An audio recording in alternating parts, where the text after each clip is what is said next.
ambos proyectos del iPad y también el almacén de datos de facultad y la plataforma en línea para avalúo institucional.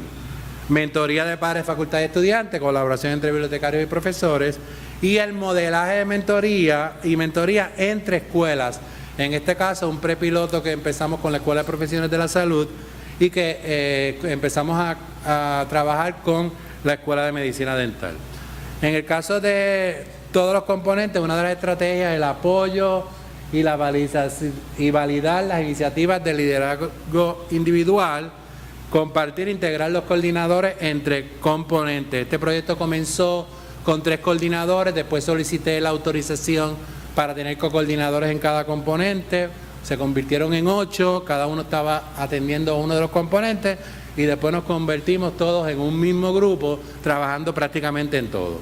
El proyecto del piloto iPad, el Simposio Anual en Planificación Estratégica y Avalúo Institucional, son prácticas donde permitimos atender o proponer estrategias de adaptación, especialmente el simposio y el proyecto del iPad. Genera maneras alternativas para alcanzar los objetivos de los componentes. Como siempre he compartido con mi equipo de trabajo, lo importante son los objetivos. Las estrategias siempre pueden cambiar y cuando uno habla de periodos de 5 años, porque hay nueva tecnología, nuevos modos de hacer las cosas, pero el objetivo sigue siendo el mismo y lo importante es uno lograr los objetivos. En el caso de crear una cultura de contribución, tenemos como ejemplo, lo mencionado previamente, proyecto piloto iPad, en el TTT, en HSBL, almacén de datos de facultad, y los ejemplos de actividades, mentoría de pares, facultad estudiantes, colaboración entre bibliotecarios y profesores, y modelaje y mentoría entre las escuelas. Con eso le doy una visión panorámica de lo que hemos estado trabajando y también, como dije, ha servido de repaso para las propuestas en que hemos estado insertados durante este tiempo para continuar aportando en beneficio de nuestra institución que tanto amamos, el Recinto de Ciencias Médicas. Muchas gracias y buenas tardes.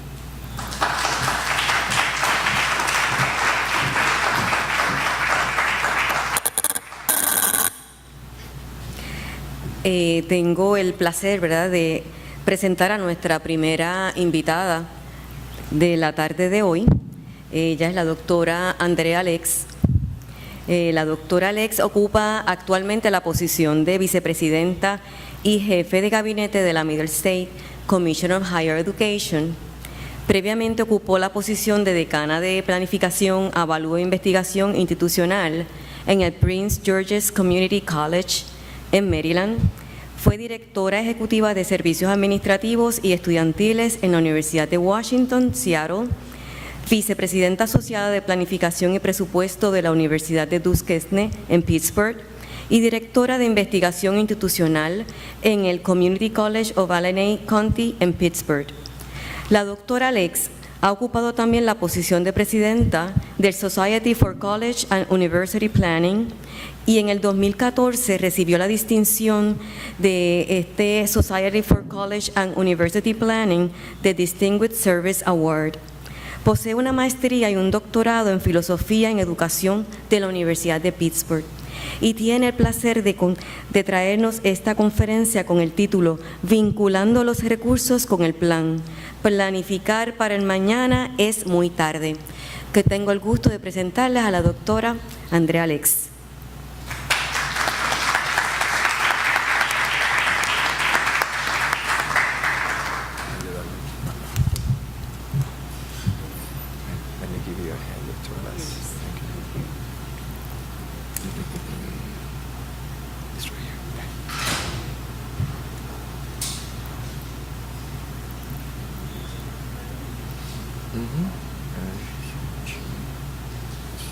From the beginning. Here we go. Good afternoon. I want to thank you all for this tremendous opportunity. Several people have asked me if this was my first visit. No, fortunately it has not been. I have had the pleasure to come to this wonderful place several times, and I'm delighted to be back again. Many of you are struggling with it being too hot. Well, I will tell you, in Maryland, it's been too cold. So for me, this is just right today. So I apologize for those of you who are too warm. I also want to thank all of you who have worked so hard to secure this Title V grant and to do such tremendous work with it. One of the things that I will be talking about today is how we can leverage the resources we have to do the things that are most important to us.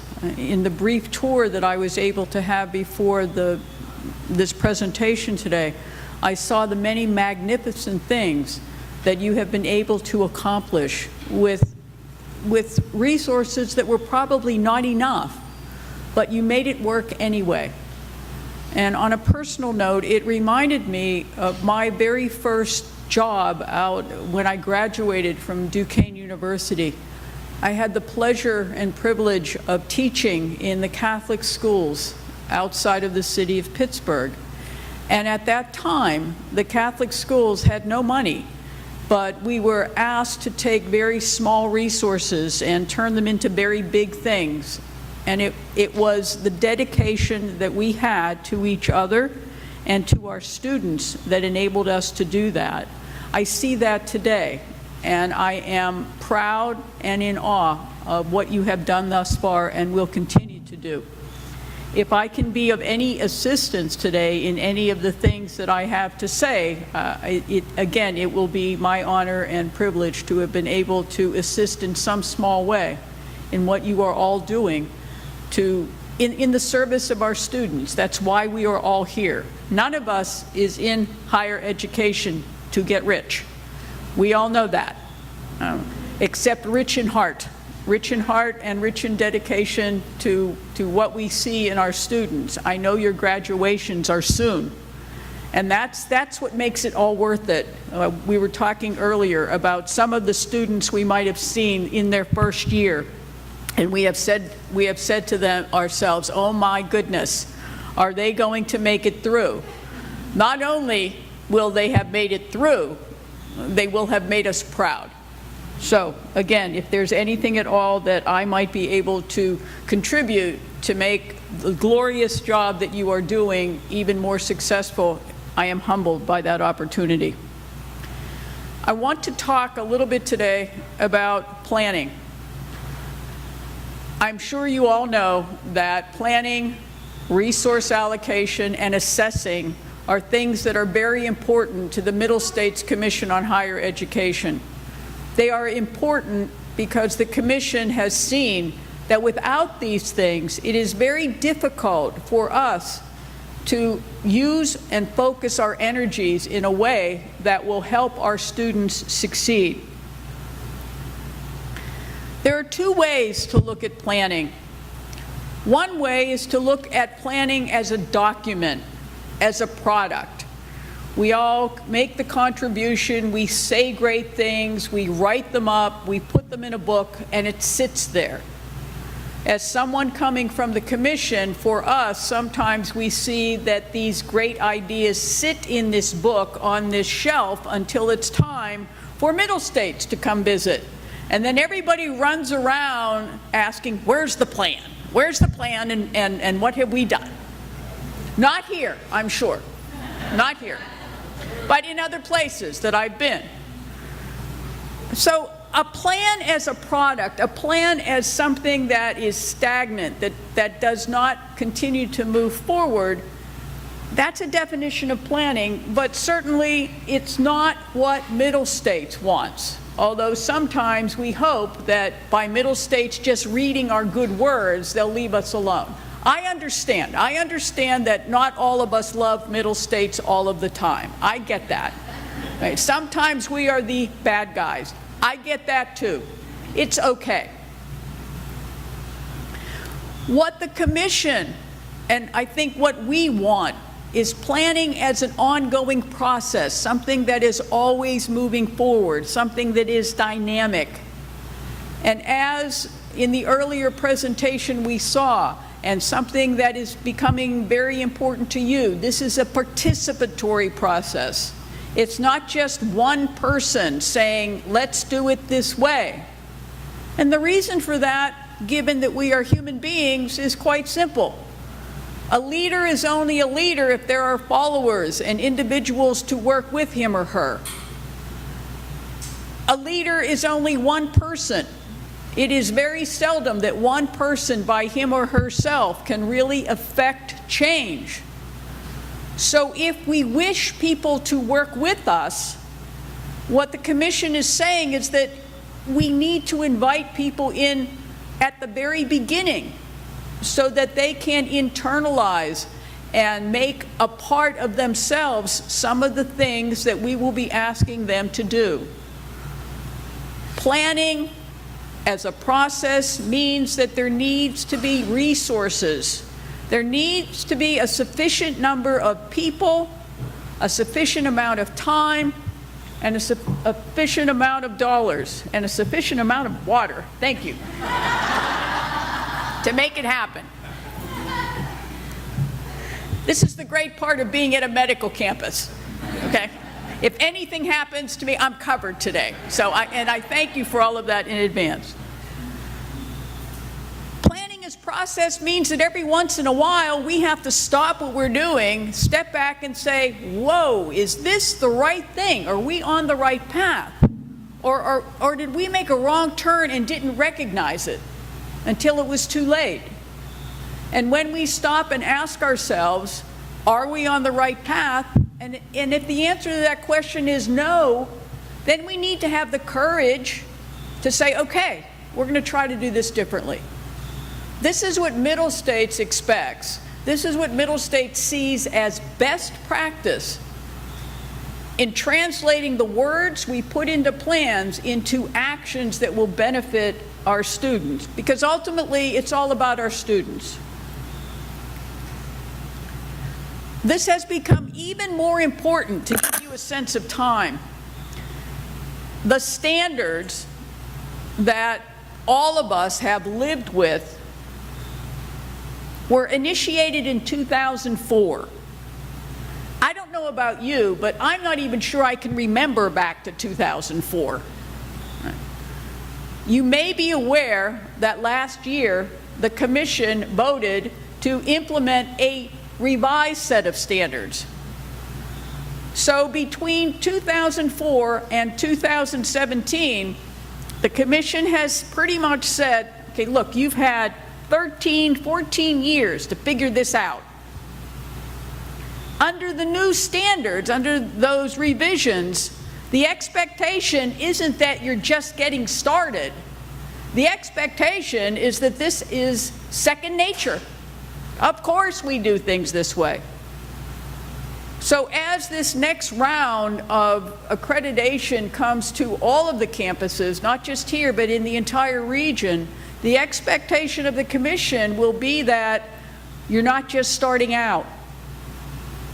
I know that's not the case here. And that's one of the reasons why tomorrow is too late. Tomorrow really is the next day.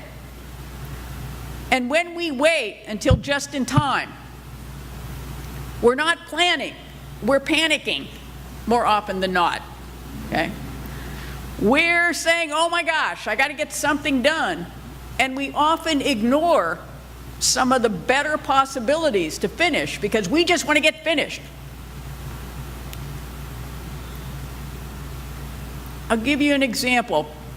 I am one of those children born of the baby boom generation, okay? Back in the 40s, well, okay, this is a graph, and if I just look at this graph, I see something is growing, okay? Something's growing. What's growing is the birth rate in the United States starting post-World War II. Now, you would think that individuals back in the 40s or 50s, back when I was born in the early 50s, you would think that somebody would have looked at that birth rate and said, oh my gosh, in 5 or 6 years, these babies are going to go into first grade. Shouldn't we be building schools? Didn't happen. So we planned for tomorrow back then, and as a result, everybody was running around, places were overcrowded, same thing going into college, overcrowded, not enough space. If we back then, our parents and grandparents, had had the time and the energy to step back and say, oh my gosh, these little babies are going to grow, we might have been in a better place to provide better education, better facilities for those young kids. And the most important thing is that we probably would have been able to do it for less money. Because when you wait till the last minute, you pay whatever it costs to get it done. So, what the Commission is asking us to do is take a look at this strategic planning business. If you look at a lot of the literature, it talks about environmental scanning, and I'll be talking a little bit about this environment and what it's looking like, and then going from the scan to the plan. Not a bad idea, except that I will suggest that maybe we need to put another step in there. Let's take a look at what's going on around us and then stop and think. Are there a couple of ways to get this done?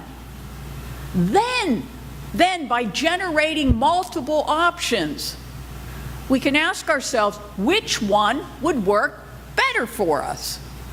Then we plan for those.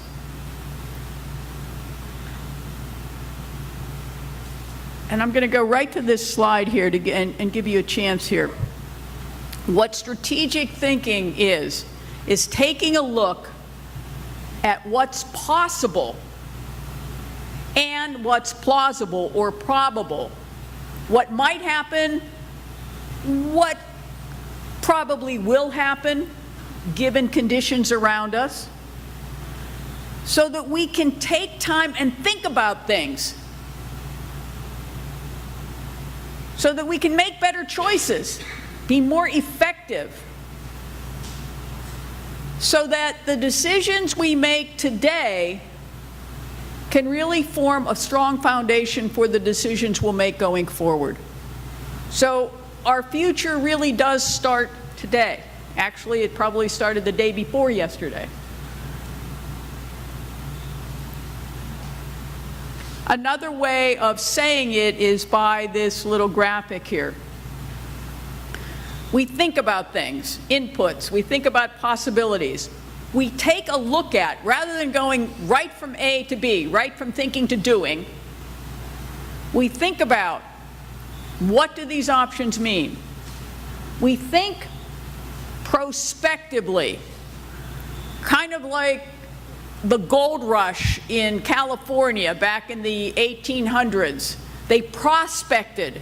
Okay, they looked around, took their time, looked around for different possibilities. Then looked at, okay, what do we want to get out of this? What are our outcomes? And this is where assessment comes in. What do we want to change? What do we want to have different as a result of doing this? That's our outcome. And then how do we get there? And what the Commission is saying, I think the closing the loop is probably going to start going by the wayside, because closing the loop is kind of circular. I think what the Commission is going to be saying with the revised standards is that rather than closing the loop, we need to keep moving forward. Okay, one foot in front of the other, thinking, rethinking, revising, going forward. So, it involves looking back so that we can look forward. Hindsight and foresight. Looking back so we can look forward. Couple of examples of what's going on U.S. as a whole, and then a couple of examples of what is going on here. Population projections. All right, look, we know that in this region, the population is going to grow. Okay, we know that now. But when we look closer, when we take a breath, we see that the population on the mainland is going to grow not so much because of births, but because of in-migration from all over the place. That's a different way of looking at it. We know that the population will grow, but on the mainland, when I look at what's happening in different population segments, I see that the white population on the mainland will decrease, even though population as a whole is growing. What does that mean? So it's not just about growing population. Now we see that the population is growing not so much because of births, which means we don't have little kids necessarily, and the literal complexion of the mainland is changing. How do we plan for that? I'm going to share a couple of slides that unfortunately you all are probably very familiar with. But this is where we live. And this is the context that we need to be sensitive to as we plan. And sometimes we forget, or sometimes it is so complex or so frightening that we don't know how to deal with it. But deal with it we must. So, yes, population projections for Puerto Rico show that the population will decline. Population projections say that the population will decline because individuals are moving to the mainland. Population projections will change because the number of deaths will exceed the number of births. So we have people leaving and we have fewer individuals being born. Unemployment in Puerto Rico is significantly higher than it is on the mainland. One of the reasons why individuals are leaving. The primary reason, again, these figures are according to the Pew Charitable Trust, and I'm very happy to share this entire presentation. I'll send it. If I can't find a job, what am I to do? What are my options? So there are many reasons why we're losing population. And again, we know this all too well. Wages are stagnating. And as far as other countries within the region, other countries in the region are catching up in terms of their ability to be prosperous and to attract tourism and other sorts of commerce. And unfortunately, the amount of public debt continues to increase. Yesterday, I made this comment to a couple of people. You know, one of the things that higher ed is notorious about not doing is voicing itself. For years and years and years, we just sat back and, you know, we're higher ed and people will come and not to worry, everything's fine. Well, times have changed. Times have changed in that some of our prospective students are beginning to ask us, what am I getting for my money? A fair question. Times have changed for public institutions, where the legislatures are saying, what am I getting for my money? Times are changing because when I have a fixed budget and I want to look to take money away from something, more often than not just here, but on the mainland as well, the place where public legislatures are looking to cut is higher ed. Because we have not made the case for why education is so important, because we have spent so many years sitting back saying, we're here. You shared your voice yesterday. I mean, I'm a representative of the Middle States Commission, so I cannot have a political opinion. That having been said, Andrea Lex, the person growing up in Western Pennsylvania, is very happy that you are making your voices heard. No, right here.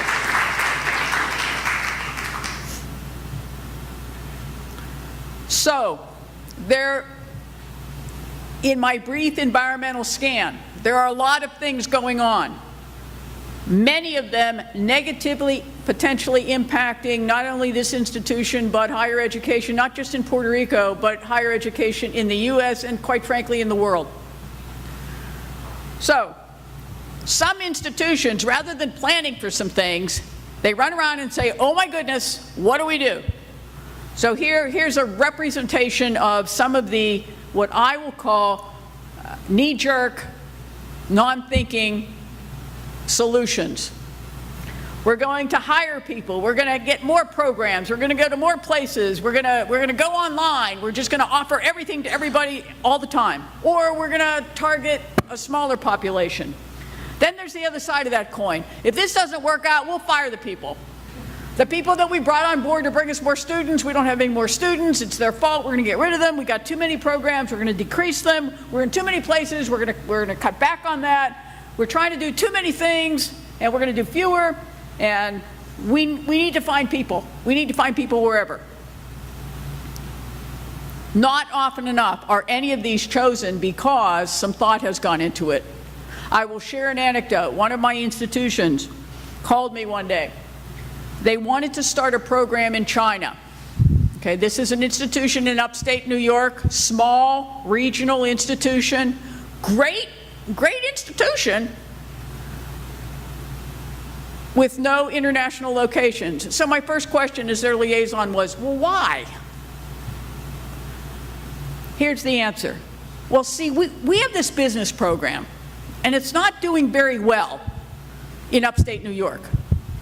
So if we take it to China, where there are billions of people, all we need are 50, and we can make money. It had nothing to do with their mission. They looked only at tuition revenue and not at cost. So I asked them to seriously reconsider. Now, middle states we can only recommend. I'm not going to tell you what their decision was. What do you think it was? They went to China.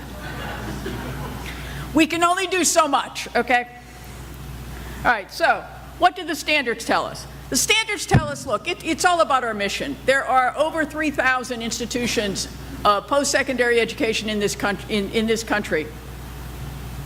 Why? It's because each of those institutions thinks it does something really special. Okay, that's fine. Middle States is fine with that. But what Middle States is saying is this: what is your mission, and please stick to it. So it's all about mission. That's why we're supposedly here. So what does that mean? If we want to attract more students, particularly if we want to widen our net, we need to make sure that the students that we're bringing in, we're supporting. There are institutions that, let in students, if you will, that normally they would not have 10 or 15 years ago because they were more selective. They bring students in, students who aren't as academically prepared. So that's the revenue, but they don't share some of that expense to help support these students who aren't as qualified as we were used to having. If we start a new program, give it a fair chance. Don't just say, well, do it, just do it. Right? Because that's what we're doing now. Just do it. One more thing, just do it. Take a look to see if what we're doing is A, what we intended, and B, if it is what we intended, is it doing any good? Or are we just letting it roll along? And then let's do whatever we can to support the things that are working well and to reshape, stop the things that aren't. If you want to know what the Commission expects in terms of institutional assessment, this is it in a nutshell.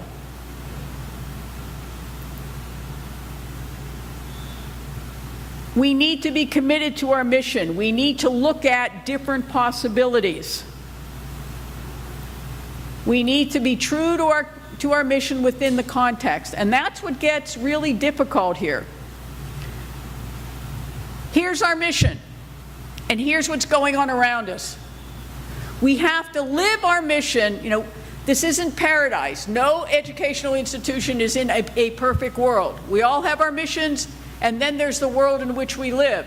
So the challenge for us these days is to take that mission and look around us and see contextually, practically, given for this institution, for the system, given that the population is declining, the wages are stagnant, unemployment is high, high public debt, and the Commission is expecting that we are really on track with assessment activities, how do all of those things impact our mission?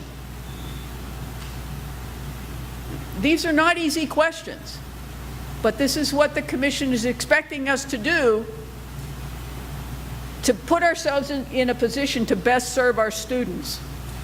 And then there's leadership. So we need to be true to mission, and we need to have strategic leaders, not just at the top. Each one of us, in his or her own way, is a leader in their sphere. The Commission is demanding that we start asking hard questions. What is really core? What are really the most important programs and services that we provide? What among those things, core and not core, what among those things have to evolve, have to get better, have to be changed?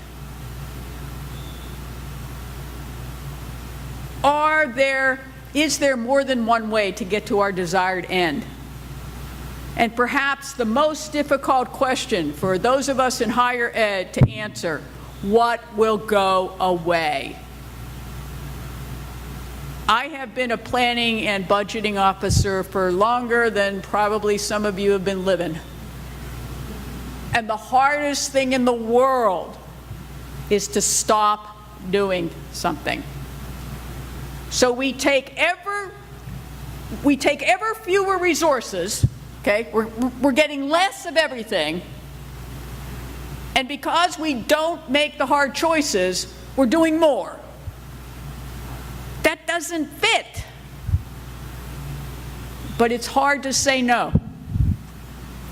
I have had the pleasure of working with all kinds of presidents, and some of those presidents will have said they have not had the pleasure of working with me, but that's neither here nor there. We don't get along with everybody all of the time. And the hardest thing for any president, I mean, I can't generalize this, but I will. The hardest thing for any president to say is no. We all want to say yes, because it feels good and people smile and everybody goes away happy until something doesn't get funded. And then everybody gets mad at the president. All right. Let's get mad on the front end. Right. Let's get mad and figure out what is most important. So if I could, I just said to President Walker, you couldn't pay me enough to be a president these days. I mean, it's not a question of making anybody happy. I think the goal for a good president is to keep people equally unhappy. It's a no-win situation, and forget if you're a chancellor.